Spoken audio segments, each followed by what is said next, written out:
Welcome back to another episode of Time Out with the Sports Doctor podcast, where life, sports, and medicine intersects. We are glad that you are part of this growing community where we strive to help you strengthen your mindset, help you grow your assets, and help you achieve whatever level of success that you want for your life.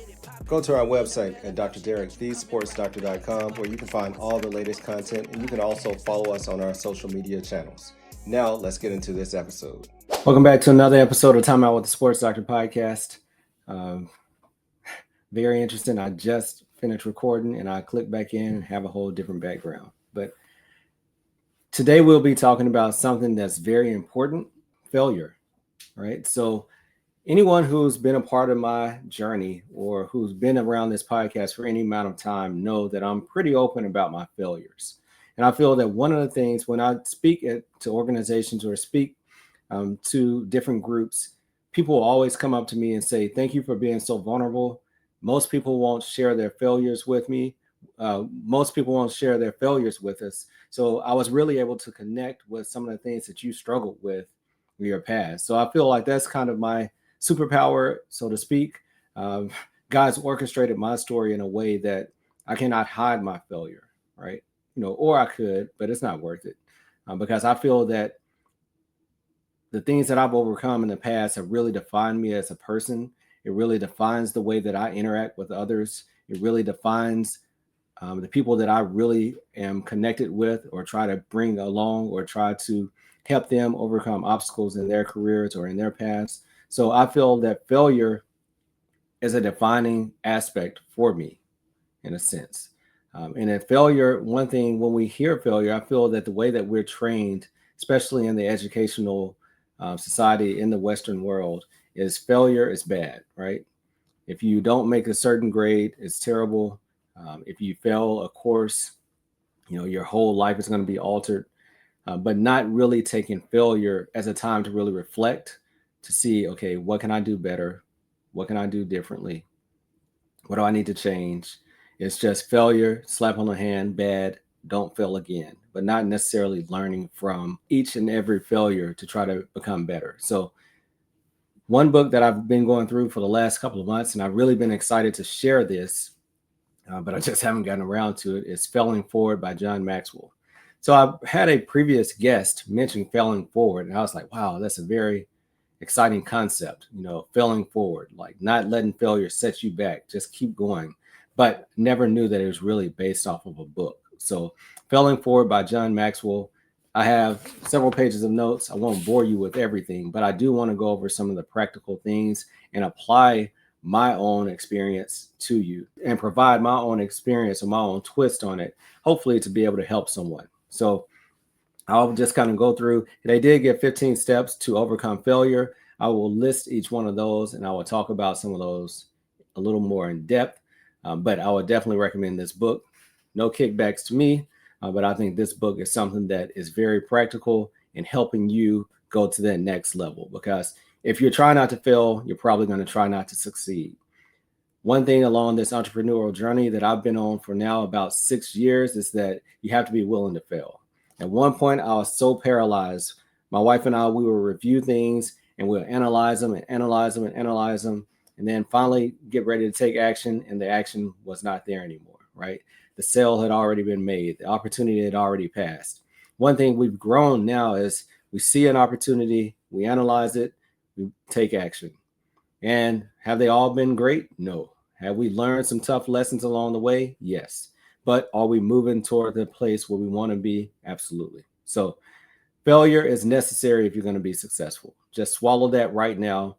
Swallow the fact that you cannot be perfect in everything. Swallow the fact that you will be better off in the future than you are right now if you start taking action. So one of the main differences, so like we said, there's 15 things I'm going to touch on, steps to overcoming failure. I will expand on some of them I will just list. But number one, there's one difference between average people and achieving people.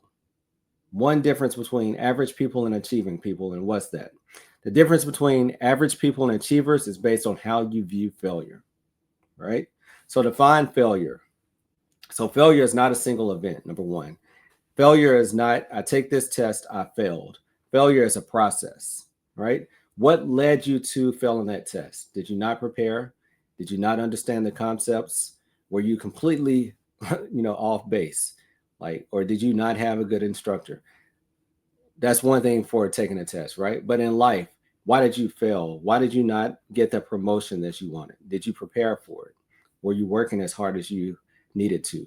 Are you connected with the right people? Are you surrounding yourself in the right circles? So failure is not a one-time occasion, not a one-time event. It's a process. I really like this statement here. The longer the fear remains unchecked, the harder the person has to work to break the cycle. This one really spoke to me because I have some things in my life that I've been kicking down the road, right? And the longer you kick them down the road, the higher and the larger they feel. To the point where it might even feel like, okay, why even try anymore? This is a daunting task. It's going to take way more than I have to overcome it. You lose sleep at night. You focus on it during the day, but you take no action to overcome it, right? So the longer the fear remains unchecked, the harder the person has to work to break the cycle. So many times, rather than pursuing gains, a person will focus on not making mistakes, right?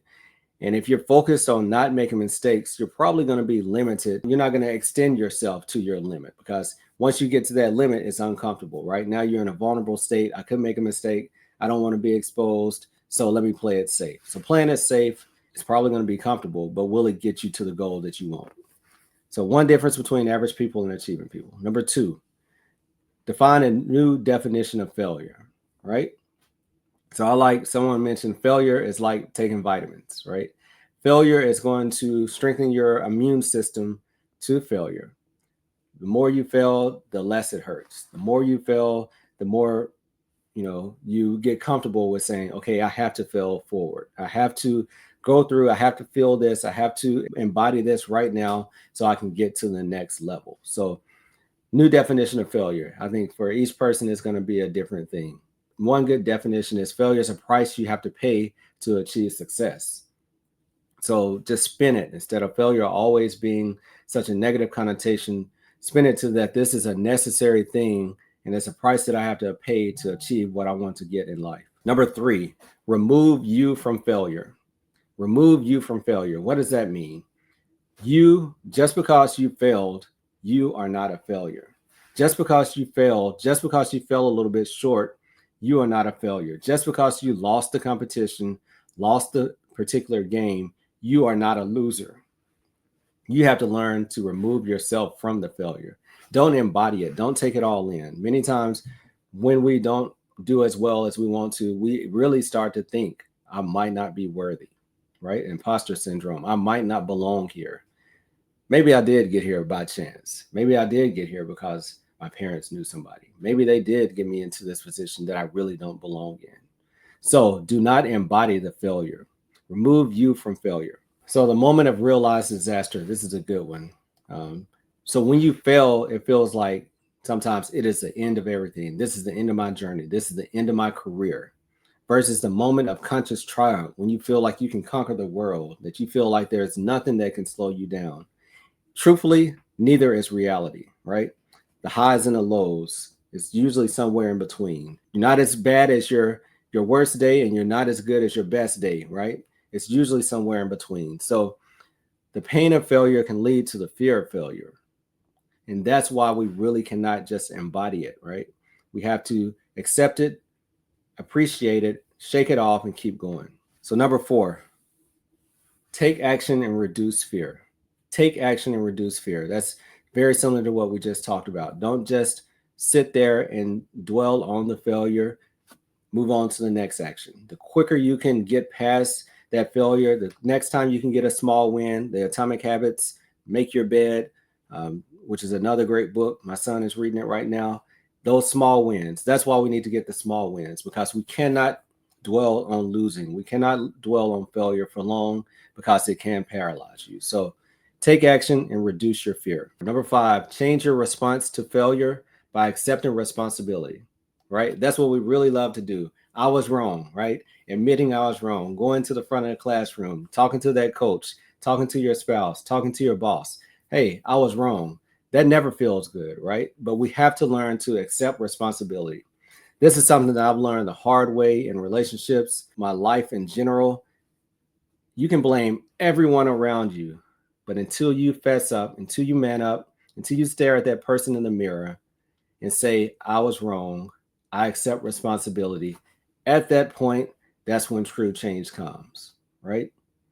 Until you accept responsibility, true change will not be long lasting. Trust me, I know this one. You have to accept responsibility. You have to stop blaming everyone in your circle. You have to stop blaming your spouse. You have to stop blaming your partner. You have to stop blaming your teammates. You have to accept responsibility for your failure. And then once you do that, now we can start to work. Now you're giving your coach something to work with, right? Once you accept that, hey, I was wrong, you must take full responsibility for yourselves and your mistakes. So your most important ability is responsibility, right? Are you a young physician who's frustrated in figuring out how you're going to continue to fund yourself through this early phase of your career? Are you tired of speaking to lenders who do not understand your plight? We have a solution for you. Let me introduce you to Doc2Doc Lending. Hey everyone, I'm Dr. Zwade Marshall, co-founder, CEO of Doc2Doc Lending. We are the exclusive lending partner for physicians and dentists in the United States. We underwrite our loans thoughtfully, knowing the physician journey and your career trajectory.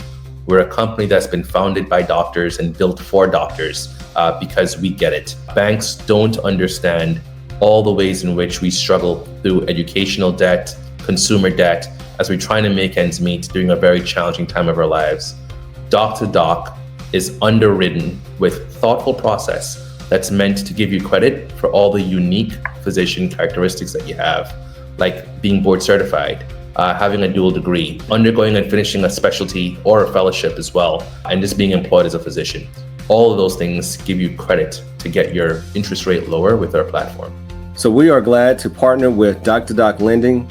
So if you are stuck trying to figure out where you can get funding or where you can continue to support your family during this time of transition in your career, we offer you a solution. Doc2Doc Lending, physician owned, understands your plight, understands what it's like to be an early physician or a physician who wants to do something outside of medicine. Check out Doc2Doc Lending.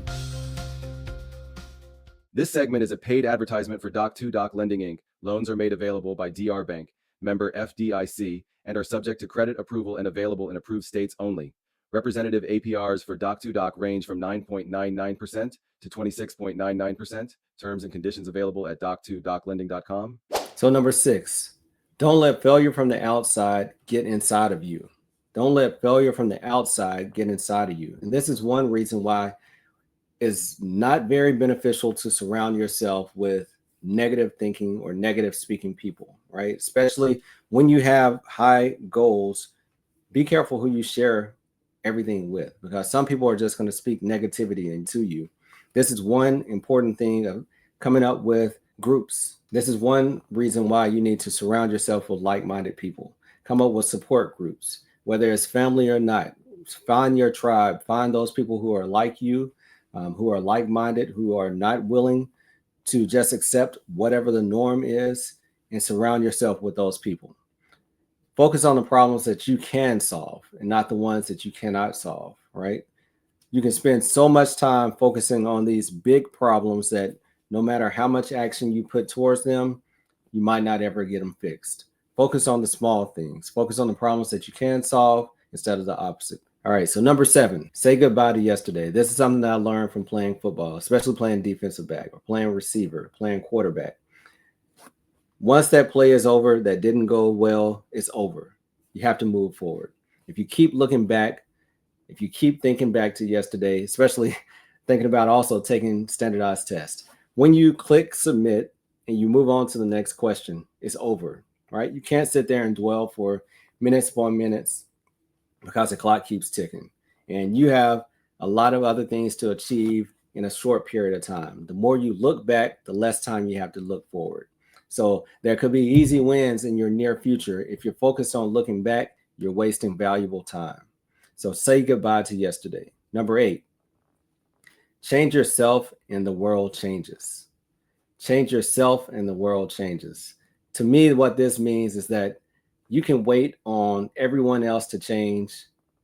You can wait on the environment to change. You can wait on the optimal situation. However, change yourself, change your viewpoint, change your outlook, and the world will change. I think in the book they had a one of the quotes was talking about there were two prisoners looking out of the jail cell. One saw stars, one saw dirt. What are you focusing on? All right. So change yourself and the world changes. Number 9, get over yourself and start giving yourself. There's a big world around us, right? There's a lot of people who can use that we are more fortunate than. There's a lot of people that are more fortunate than us, right? But if you focus just on those people who, man, they have it all figured out, they don't. But when you look at them and give them so much esteem, it lessens where you are in life. Start looking back to those that you can help. Start looking to how you can contribute in your community, in your classroom. Start looking to what you can do on your job, the job that you hate, right? The job that God has you in this place for this season to make an impact. Start looking at what you can do to make a positive impact in your environment instead of focusing on everything else that everybody has better than you. So get over yourself and start giving yourself. Number 10, find the good in every bad situation. I think my wife hates this about me because no matter what we're going through, I'm always trying to find that silver lining, right? Find the benefit in every bad experience. And for me, and this is even in surgery and everything that I do, when I see a problem or when I see something go bad, instead of complaining, my mind goes to where's the solution. I start looking around trying to find a solution. I started looking around to try to find the exit. I think this is probably why I always have, when I'm driving, I always have so many alternate routes. My kids are like, oh, this is just dad. He's going on another back street. But find the benefit in every bad experience, because that's truly where you learn. That's truly where you grow. What lesson am I supposed to learn right here? And I feel like many times when you have to keep repeating that same test, it's because you don't learn the lesson that you're supposed to learn from this situation. Whether it's good, bad, or indifferent, what do you need to change in this current moment to be able to get to the next level? So find the benefit of every bad experience. I like this. This is not one of the numbers, but a winner knows how much he still has to learn even when he's considered an expert. Where a loser wants to be considered an expert by others before he has learned enough to know how little he knows. That's really good. So are we worried about more what people think about us, or are we really worried about or focused on becoming the best you or becoming the best me that I can be? One must maintain a teachable attitude. It doesn't matter if you're the professor or the student, if you're the player or the coach, you have to maintain a teachable attitude. You have to be a sponge in every situation, because that's what the great ones do. They learn, they listen, and then they act. Number 11, if at first you do succeed, try something harder. What does that mean? So if you are doing an easy task, you might want to play in a bigger league, right? You might want to challenge yourself more. So that's a good one. If first you do succeed, try something harder. Number 12, learn from a bad experience and make it a good experience. Shifting that perspective. Number 13, work on the weakness that weakens you. And that's the inside job of failure, right? Is being able to be introspective, being able to look inside, being able to say, all right, I'm going to turn this from a weakness into a strength, even when other people might not even know. Maybe you have a character flaw. Maybe you have something that you are able to fool everybody else with, but when you lay down at night, it's really digging on the inside. So work on that weakness that weakens you. Turn those weaknesses into strengths. That's one thing I advise people when you're interviewing, or when you're interviewing for a job or a residency or whatever position it may be. You need to be more familiar with your weakness than the person that's interviewing you. Because if they point that weakness out to you and expose you, and that's the first time you've heard about it, you're going to be caught off guard. However, if you know your weakness and prepare for it, you can present it in a different way. You can put a different spin on it. So that's a very important one to take home. Work on the weakness that weakens you. So don't ever make excuses for yourself. bite the bullet, take full responsibility, not part responsibility, take full responsibility and keep trying. Learn to become a determined individual. Anything worth having is worth striving for with all your might. So number 14, understand there's not much difference between failure and success. Typically, the person who never reaches success is because they stopped trying, right?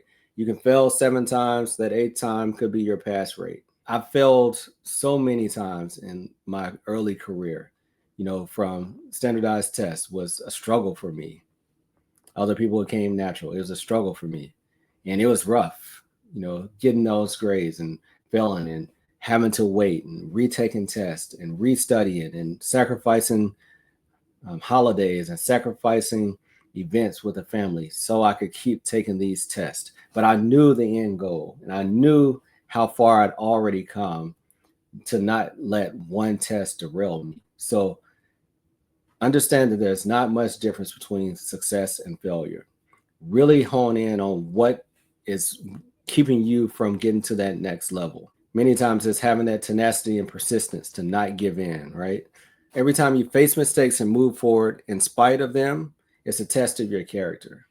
It takes a lot to be tenacious. It takes a lot to be persistent. The easiest thing is to give up. By far, the easiest thing to give up.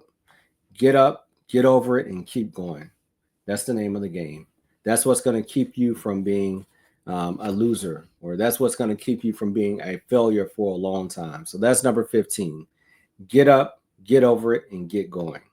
So hopefully this will be good for you. I'll review them really quickly, just kind of 1 through 15. Number 1, realize there's one difference between average people and achieving people. Number 2, new definition of failure. Redefine it for yourself. Number 3, remove yourself from failure. Number 4, take action and reduce your fear. Number 5, change your response to failure by accepting responsibility. Number 6, don't let the failure from the outside get inside you. Number 7, say goodbye to yesterday. Leave yesterday's failure in the past. Number 8, change yourself and the world changes. Number 9, get over yourself and start giving yourself.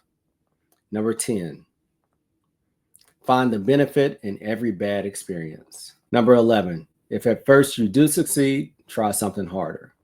Number 12, learn from a bad experience and make it a good experience. Number 13, work on the weakness that weakens you. Number 14, understand that there is not much difference between failure and success. And number 15, get up, get over it, and get going. So hopefully this is something that resonated with you. Like I mentioned, this is just a brief overview of like a 17 or 18 chapter book, but it really spoke to me and I wanted to share it. And really, I wanted to record it so I can go back and listen to this again. One thing I do when I'm reading a book, I open up my notes section, I take notes, I write down the things that really speak to me so I can go back later or even years later when somebody brings up that book or when I'm going through a situation or when I'm preparing a speech to be able to reference that again. So stay encouraged, stay focused. Failure is not who you are. Failure can happen to you. Failure is inevitable. Failure is like vitamins to your system. Failure is a necessary process to help you achieve the success that you want to achieve. So stay blessed, keep working, and keep moving forward. Peace. Thank you for continuing to support this podcast. If you enjoyed this episode, then please leave a 5-star review. And if you haven't done so, subscribe so you continue to get the updated episodes. Until later, peace. Hey, time out with the sports doc. Keep our head right in the game. We ain't never stopping.